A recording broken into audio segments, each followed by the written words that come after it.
All right, live. We live. Yin yang in this thing. We got like 2 minutes. Then we doing the needful. I don't like my background. I gotta turn it off. I don't want no background at all. How did I do this?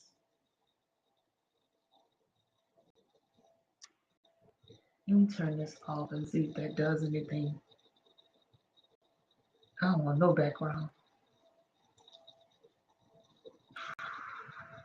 I had an overlay. That's really cool. Messing around with this.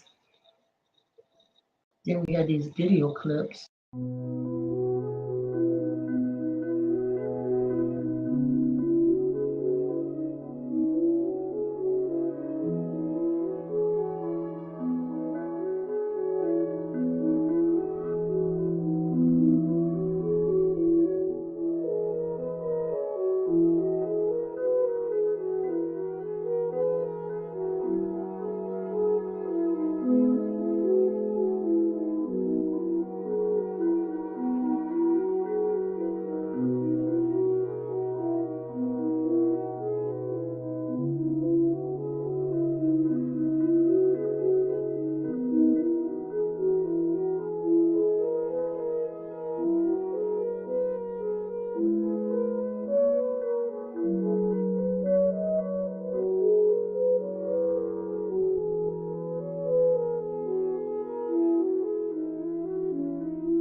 Hello and welcome to Final Friday. I'm your host and facilitator, Dr. Elwanda Bennett.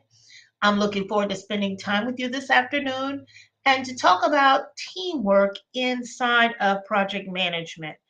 I have a guest. His name is Mike Coyle, and he should be joining us shortly. But if not, I would like you to put any questions and anything that you may have for me in the chat. And I want to again welcome you to Final Friday. Every final Friday in every month for this entire year, Project Management Institute of Houston will host a Final Friday call in order to discuss information relevant to the project management industry, along with giving you some details, some upcoming events, some understanding around what's going on inside of the project management space, most specifically surrounding technology and innovation, but also more importantly, what we could do to help you advance your career. So I'm looking forward to getting into it with you, and I will now give you an opportunity to come on in the room, and I am welcoming everyone to join us. We already have someone in, and I know we will be having others join us as well.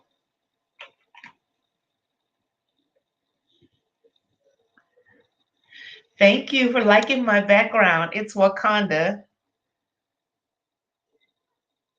I also wanted to talk to you about teamwork, so have that in the forefront of your mind. I'm looking forward to getting Mike to come in and help us with that because he's with a group called Reticle, and hopefully I'm pronouncing it correctly. But this particular team, what they do is they help teams figure out the best way of operating together and how it is that they can more cohesively execute their mission.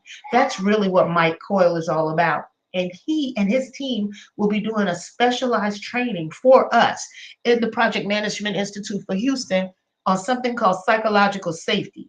So that's really what I wanted to talk with Mike about when he comes into the room. And if we miss Mike, because he is exceedingly busy, we will continue our discussion and start talking about psychological safety. So be sure to stay tuned for that. Right now, I'm checking this other computer to see what's going on in the land of the living and what's happening with the people. Also, I would like to know where you're visiting from, what city and state. And what's your favorite teamwork movie? What movie have you seen where you saw that there was teamwork happening on the movie? So I need to ask you that. Tell me about your teamwork movie. I want you to think about that for a little, because that's not an easy ask. The teamwork film. I'll let you guys think on that. get my event going.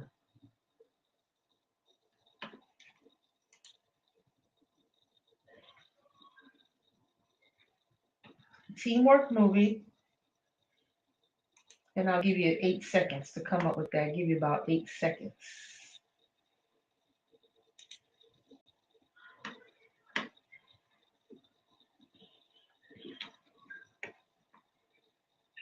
Teamwork movie, and I'll give you 8 seconds to come up with that. I'll give you about 8 seconds.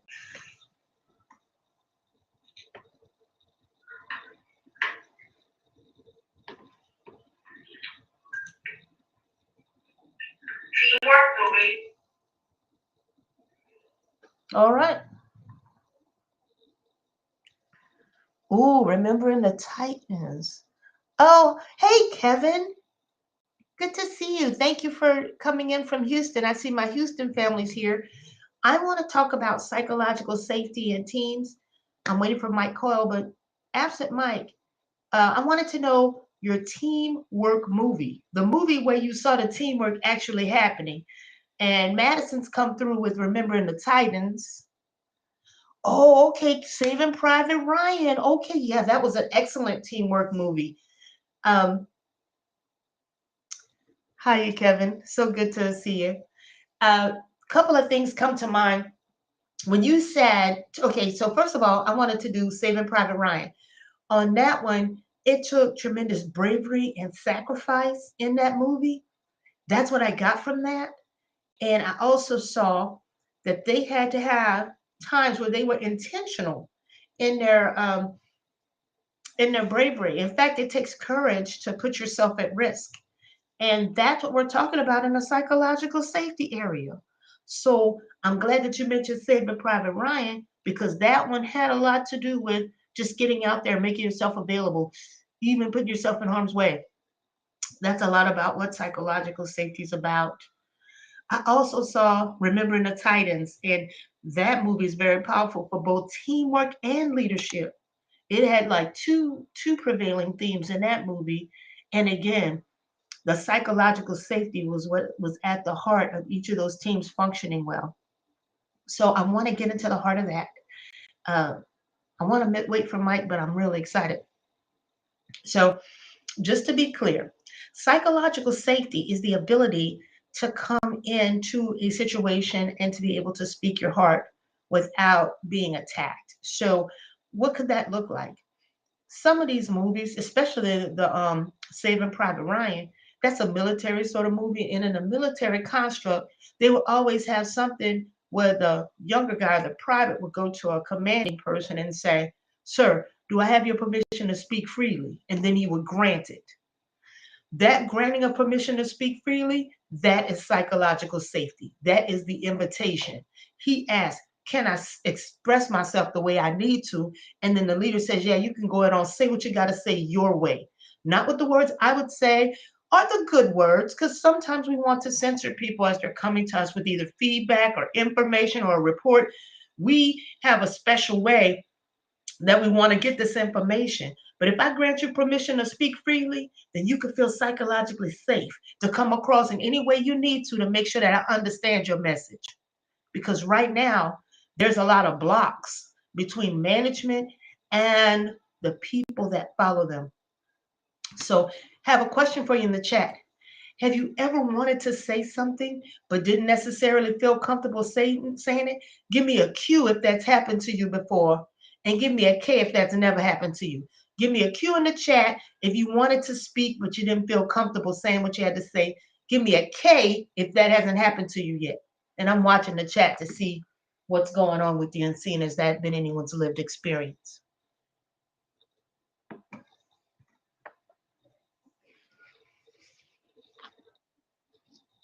Great. I'm seeing a Q or two. Interesting. Yeah, definitely. So, in that moment when you were uncomfortable stating what it was that you wanted to state, um, what kind of thing was going through your mind when you wanted to say something, but you just wasn't necessarily comfortable revealing what you had to say. Just in the chat, drop for me like what was going on in your mind, because to me, I'm gonna tell you what's going on in my mind because I'm transparent. You can see through me. But I want to know what you were thinking when you were kind of stuck. You had the concept in your mind. You knew what you wanted to say, but you ain't feel comfortable saying it. So you got to tell me like what was on your mind in that moment when you realized this was happening.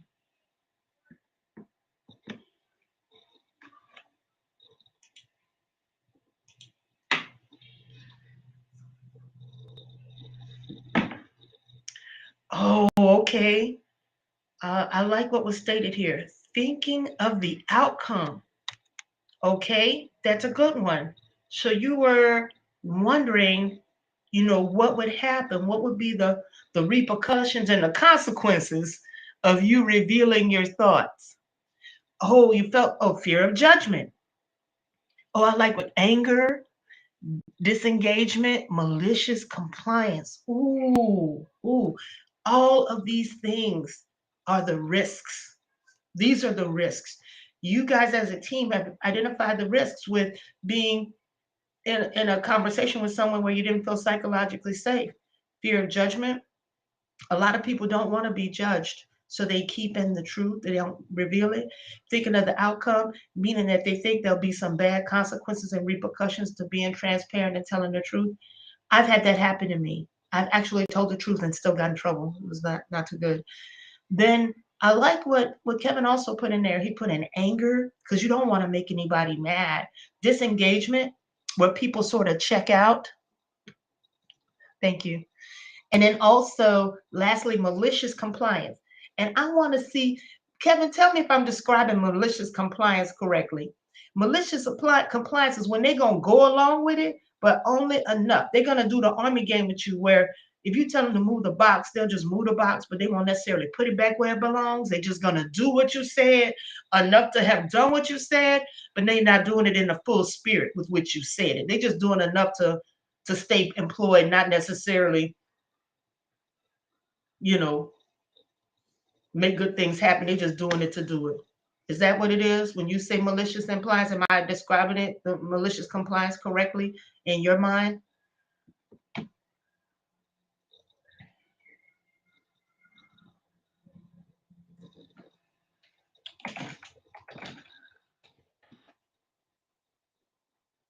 And while we're sitting on that, doing exactly what they asked instead of what they really wanted. That's right. That's right.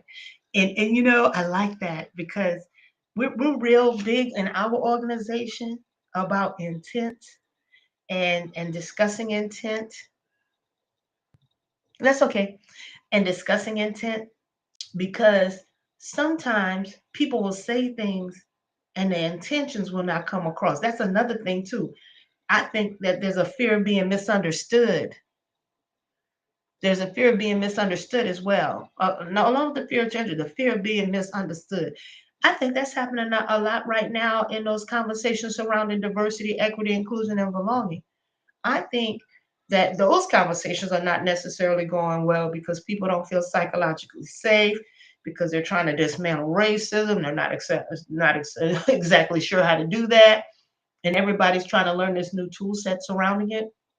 So I think in those conversations, I think there's a big lack of psychological safety because people don't want to come across the wrong way, but they have feelings and thoughts and things they want to share, but they're not necessarily the most comfortable surrounding those conversations because we just haven't learned how to discuss it well. We just haven't figured out a good way to engage in that particular topic in that space.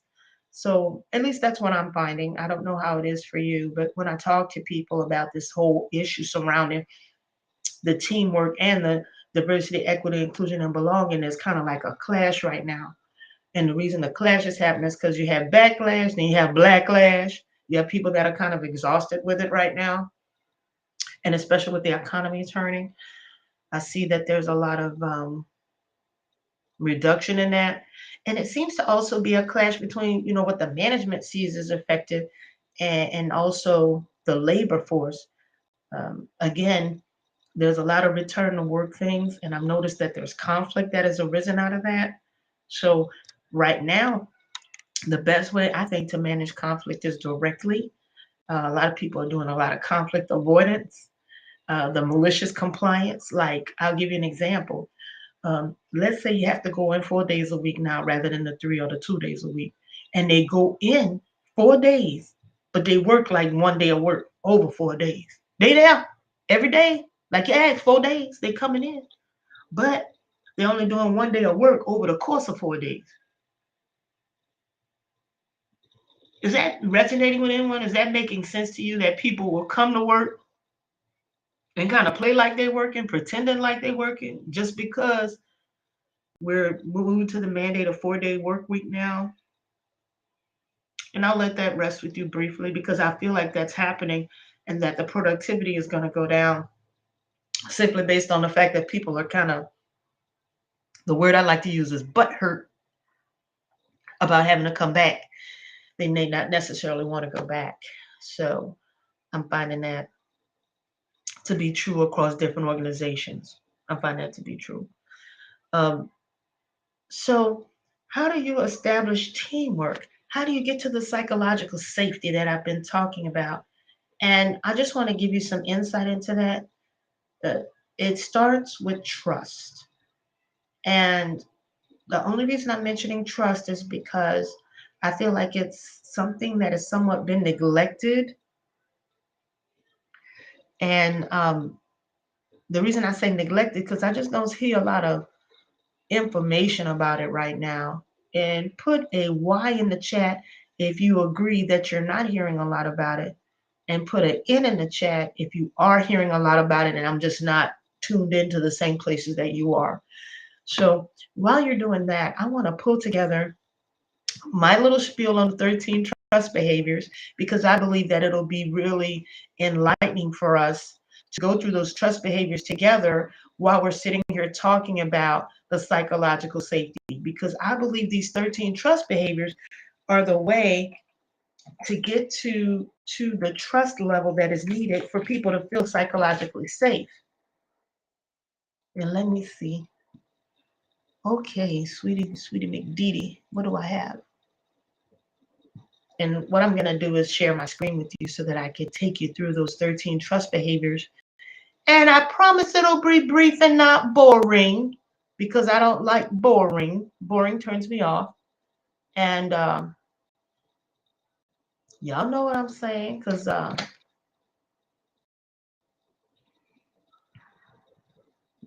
there's a lot of work surrounding trust.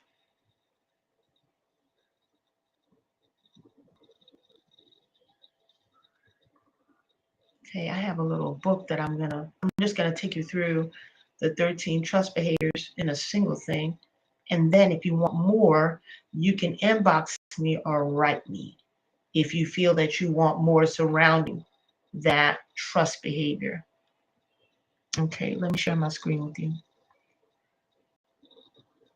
And when we get a chance to look at this, my hope is that you will, come up with questions for me or surrounding the 13 trust behaviors I'm going to bring you through.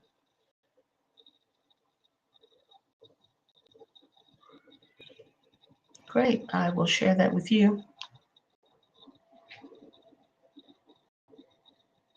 And as I'm sharing my screen, just give me a chat once you can see my screen.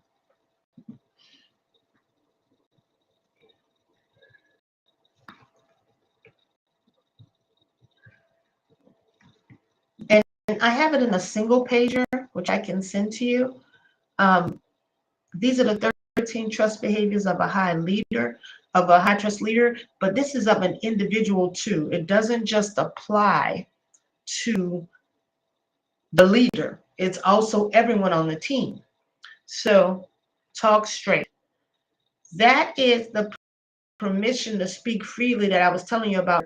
The talk straight means I'm going to give it to you straight. I'm not going to try to hide it from you. I'm going to tell you what it is, and I'm going to be honest with you as best I can. I'm going to be as transparent as possible when giving you the information. And I have ways and methods of actually showing you how to come across with this because you don't want to be disrespectful either. I think that's another thing too. People are like, they just don't want to disrespect.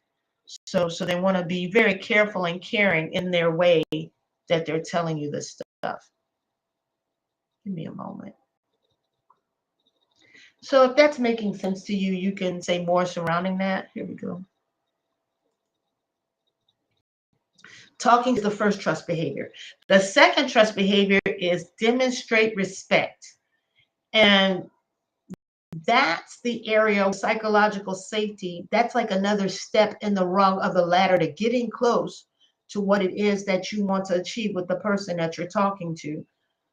After you do that, you have to actually create an environment of transparency. So if somebody's being straight with you, you have to be straight back with them.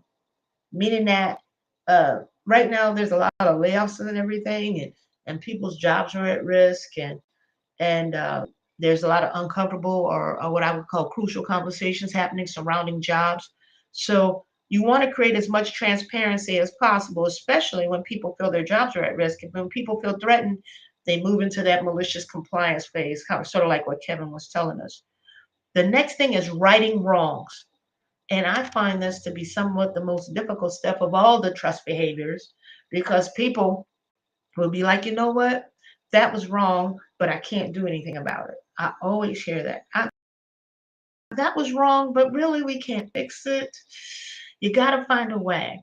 And whenever you negotiate, we could always go for as far as righting wrongs. I find a good thing is to see where we agree and where we diverge, and then come back to the point of agreement and start seeing what people's positions are, seeing what their needs, desires, and wants are. And that may be a way to right wrongs.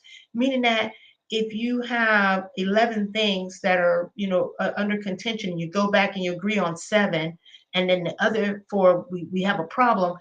You want to get to close as possible with those last 4 things, but you need to identify everything 100% in order to right the wrong as best you can. So you have to unpack that. You have to say that what that situation is and then unpack it with the person. The next thing is showing loyalty. Showing loyalty means that if you're not around, I'm not talking stuff behind your back. I'm not saying that things about you when you're not around. I'm only talking about you as you're in the room with me. That means I'm not going to say anything about you behind your back negatively. And if I catch somebody else doing, I'm going to straighten them out. I'm going to say, wait a minute. You can't say that about so and so. They're not here. I think we should discuss this in that person's presence. I don't think it's right for us to have this conversation about this person while they're not here. Now, the only reason I mention that is because if you're in work life, you know about the meeting after the meeting. We'll have a meeting, then we'll have a meeting after the meeting to talk about what happened in the meeting. Maybe it's only me. Then after that, deliver results. It's basically keeping your promises. It's basically you going through doing what you said you was going to do and making it happen. And sometimes it's not pretty. I've had that happen in organizations where I had a plan put together. Some people agreed with the plan, some didn't. I got some sabotage. I still kept going to deliver the results. And this is the best way to shut up your critics, is to do what you said you're going to do and make it happen. The next thing is to get better. This is my favorite one of all the trust behaviors, because we all have an opportunity to get better. All of us as humans, we the only animal on God's green earth that don't grow as big as it can get, that can choose not to evolve, that can choose not to become better, can choose not to learn, can choose not to confront lack of understanding, can choose to remain ignorant. So when you're getting better, you're doing stuff to improve your skills, to make yourself more valuable to the group that you serve, whether it be clients, customers, or community. Those are 3 things. You're either with the clients, you're either with the customers, or either with the community. And to be honest, the other C is your coworkers. Hmm? So as you get better, you'll be bringing more value to your team. And then your team's going to start to trust you more because they can see that you're working on your style, working on what you do, improving yourself, leveling up your game, if you will. That's the words I would say. So getting better is my favorite thing. And y'all know me. So if I know you, that means you've also helped me get better. The next thing is confronting reality. This is very difficult in our day and time. Some people are unwilling to confront reality. And what that means is simply saying, this is where we are. We only have so much time. We're in this point. We're like, say for instance, right now, our family did sprint planning all the way to the end of the year. We at the middle of sprint three. Sprint three ends next Friday. So we were talking about our sprints today and how we got it planned because we're doing project management as a lifestyle. So because we have this mentality, we're confront reality about how much time we have left in the sprint. Clarifying expectations, essential, important, and vital. The reason you want to do that is because if you are truly connected with people, then you want to make sure that they understand what it is you're going to deliver and what it is you're agreeing to. Some people leave it gray, and that's never good. So, what you want to do is say, you needed this by a certain date. I asked for it. I'm expecting it. So, that's like telling someone, hey, you asked me to get it done this day. I can agree to this, and I'll have it for you then. Don't let them walk away thinking that you'll have it the way they want it. You just let them know so that they don't come back and feel surprised and disappointed later. You just say, you know what? I've got a lot going on. This is what my schedule looks like. I'm thinking it's going to be this day. And that's how you do the clarifying expectations. That way you can keep your promises. Then you have practice accountability, and this is on both sides. Let's say you asked me for something by Friday and I didn't get it to you. You are entitled to call me. You should feel psychologically safe and say, Wanda, you said you was going to get it to me Friday. I don't see it yet. What's happening? You can say that to me because we're in an accountable frame. So you should be able to speak to me and say, look, this is what you promised and it has not been delivered. That's the practicing of accountability. And it works on both sides. It works both ways. Then the last three, which are the ways to reestablish trust. 13 trust behaviors. The first 10, the first five is how do I build the trust? Second five is how do I sustain the trust? And the last three is what if I break the trust? What if I mess up and I'm untrustworthy? What if I do something? Then the next set of tactics and strategies is to say, I'm going to listen first. I'm going to hear what this person is saying, hear them out. I'm not going to try to defend myself. I'm just going to simply listen. This is very important. You don't want to interrupt that person and you don't want to come back defensively. You just want to listen to what it is they're saying, take that in, and then use that information. Okay. The second thing is to keep your commitments. Let's say you have like a string of broken promises. Okay. Let's say if you got a track record for sucking, like you've been really messing up. This is your opportunity to demonstrate that you care about the connection with that person, so you keep your commitments. And then lastly, extend trust. This is, I think, the toughest part of the 13 trust behaviors, actually extending trust to somebody. But when you do it, you tell them, hey, look, I'm trusting, I'm putting myself at risk. And because I'm extending my trust to you, I want you to be aware that I'm extending my trust to you. So I'm going to stop sharing that for a little bit. Y'all know I'm a talkaholic. I could talk a month. We're not going to do that today. Oh, I'm getting a call. All right. Um, great. So fantastic. What I'd like to do is to, I'm getting. Just drop your phone. Thank you, baby. So this afternoon, I really hope that you got a lot out of this final Friday and to talk about psychological safety and how you can build it through trust building. Um, I wanted to know if you had any questions for me before I closed out our chat together. Yeah, that was Taj, and he wanted to make sure that that I got my phone, but I want to make sure that I've answered any questions that you have. And I'm sorry that we didn't get the mic. Um, Maybe I can catch him from March 31st, and I'll ask him again if he'll be a part of this particular talk. But I want to make sure that all minds are clear before I close out this meeting. And I would encourage you, especially if you want to know more about trust, definitely contact me. I have two things that I want to show you before we break camp. Um, you know that I am Dr. Elwanda Bennett. I don't know if I introduced myself. I am the Vice President of Professional Development for PMI Houston. And one of my goals is to get 100 PMs this year, brand new friends, and also talk to you about some volunteering opportunities that I have. I've already got a few, but I have some really cool leadership positions that I want to tell people about more.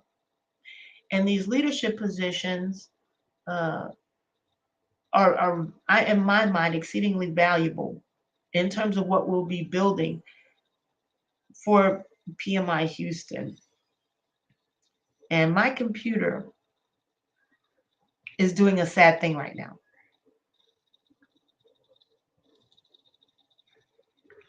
I wanted to share my screen with y'all, but it is not allowing. So we have three initiatives going.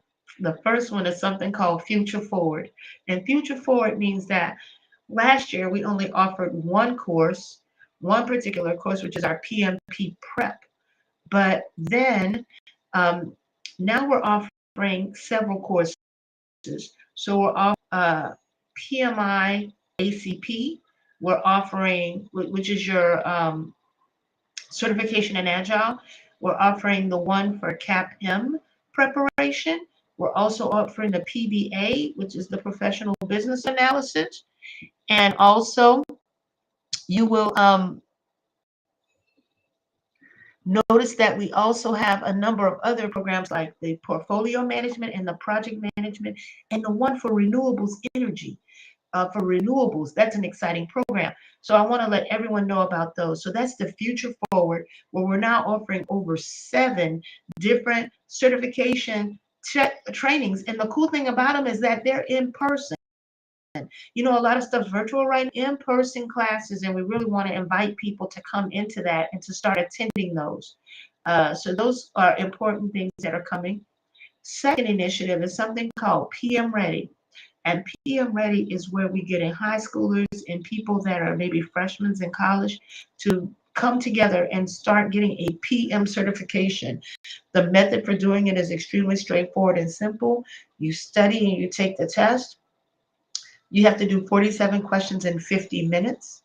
That training is available to high schoolers. And could you imagine how powerful it would be if you in high school became certified to be a project manager, or not so much a project manager, but became certified in the project management as a topic.